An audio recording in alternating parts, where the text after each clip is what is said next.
नमस्कार प्रिय भारतीयों। मैं एक नासमझ हिंदुस्तानी।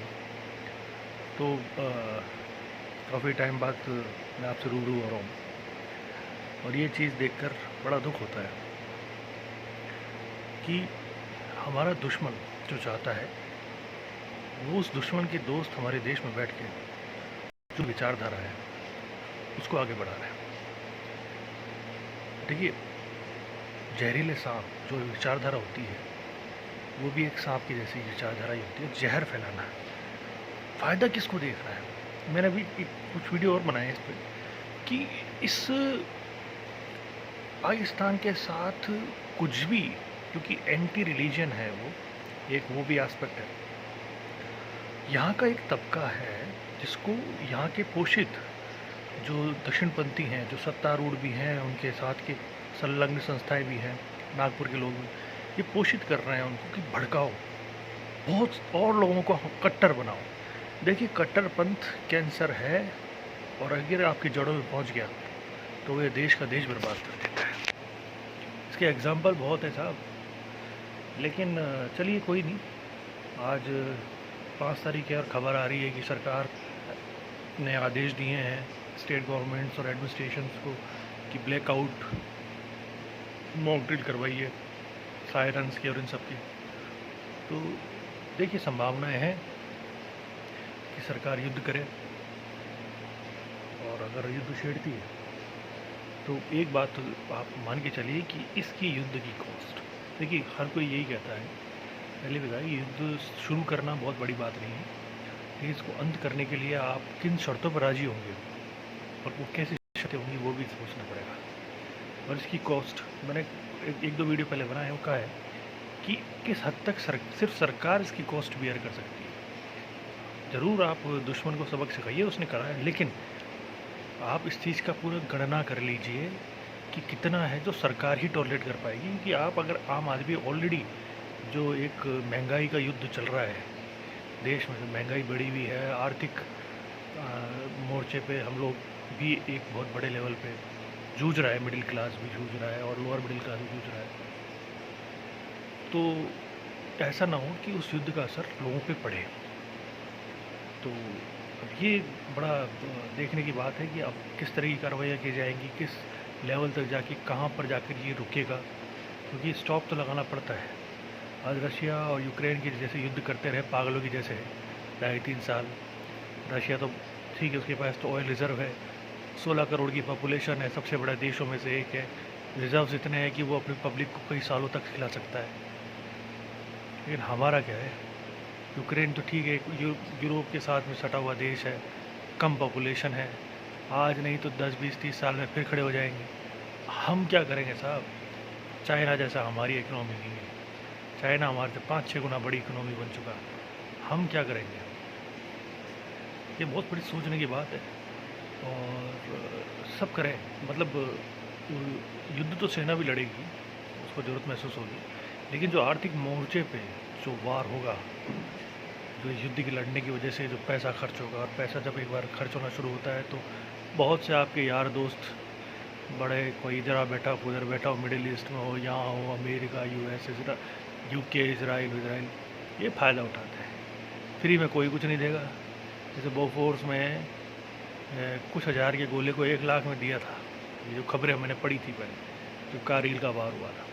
तो सब हर कोई फ़ायदा उठाता है। इसराइल की तो खुद की आर्थिक स्थिति खराब है, वो तो चाहता है कि हमारा कोई ऐसा मिल जाए साथी, हम अपना भी पैसा बनाएं। तो साहब ये कुछ साइकिल जो है, जो भी है विचार सोच समझ के विचार के साथ ही किया जाए। अब ठीक है, सरकार ने फैसला करा है, लेकिन अगर ये सबक सिखाने वाला मैटर लगा तो साहब इससे ज़्यादा बद कुछ नहीं। क्योंकि सबक सिखाने के लिए युद्ध नहीं किए जाते, युद्ध किए जाते हैं कि अल्टीमेट ऑब्जेक्टिव गेन करने के लिए। तो वो ऑब्जेक्टिव गेन होगा नहीं होगा, इन लोगों ने क्या ऑब्जेक्टिव बनाया है सरकार ने, सरकार भी जाने, सेना को क्या आदेश दिया जाएंगे वो सेना जानेगी। लेकिन कन्वेंशनल वॉरफेयर इतनी आसान किसी देश के लिए नहीं रही है। आप तो ये देख लीजिए, जितने आर्च राइवल्स हैं, यूएस, रशिया, जब यूएसएसआर था तो अमेरिका यूएसएसआर ने कभी सीधा युद्ध उसने लड़े ही नहीं, प्रॉक्सी वॉर्स लड़ी हैं किसी दूसरे देश के थ्रू। हमारा तो ये है कि हम तो सीधा युद्ध लड़ने वाले हैं, सीधे युद्ध में सबसे ज़्यादा हानि होती है किसी देश को, वो चाहे कितना भी पैसे वाला हो, किसी से कितनी गुना वो ताकतवर हो, उसको भी नुकसान होता है। उस भरोसा निवेशकों का कम होता है, क्योंकि एक बार युद्ध शुरू होने के बाद पता नहीं चलता कि युद्ध में सीज़ फायर हो गया, फिर कब शुरू हो जाएगा। तो जो निवेशकों का भरोसा है वो भी जाता है। उसको कायम करने के लिए आप क्या गारंटी देंगे कि दोबारा युद्ध नहीं होगा, दोबारा से सब बहुत सी बातें होती हैं। और जिस तरीके से बेरोज़गारी है, नौकरियों का हाल है, अब देखिए मैं तो ये उम्मीद करता हूँ कि इससे कोई सॉल्यूशन निकले। और सही बात है कि युद्ध तो सबसे अंततोगत्वा एक वो होता है कि जिसमें कुछ नहीं हो सकता। अब आप पानी रोक रहे हैं, पानी तो एक नेचर है, तेज़ बारिश आ गई तो आपको छोड़ना भी पड़ेगा, ठीक है। ये एक स्ट्रेटेजिक आपका कुछ समय का मूव हो सकता है and you can show it, but ये दो कंट्रीज़ के बीच में नहीं हो सकता, क्योंकि हम जिस पानी को रोक रहे हैं वो पानी चाइना से भी आता है, तिब्बत की तरफ से आता है।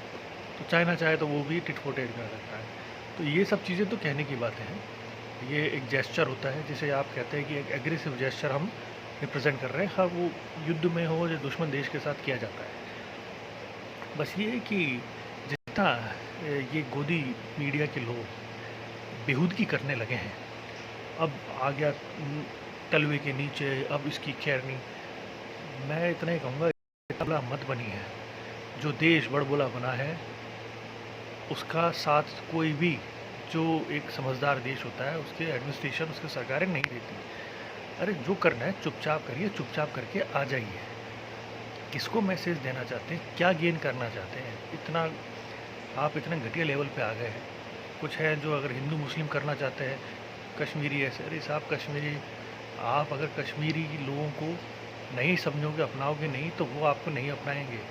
कोई किसी का ऐसा होता है जब तक कि आप सिंपैथी नहीं दिखाओ उनके साथ। तो ये सब चीज़ें बहुत ध्यान रखने की बात है। ये जो नया अपडेट आया है ये है तो चिंताजनक कि युद्ध अगर होता है तो उसमें साहब, हम तो राजस्थान में रहते हैं, जयपुर में रहते हैं, हम तो बॉर्डर एरिया मेरा स्टेट में है।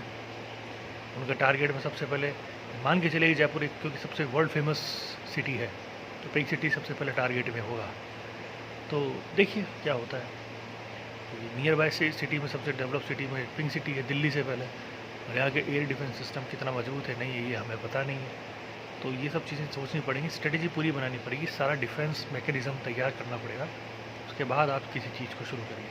अभी आपने कह दिया कि बस एक दिन तैयारी करवा के छोड़ दो। साहब इजराइल में लोगों को ट्रेनिंग दी जाती है शेल्टर लेने की, इन सब की, वो सालों से ट्रेनिंग चल रही है, आज ट्रेनिंग के काम हो रहे हैं। आपने ये कहीं किसी जगह पे बम पड़ गया और कहीं अफवाह फैल गई तो भगदड़ ऐसी मचेगी कि भगदड़ भी लोग मर जाएंगे।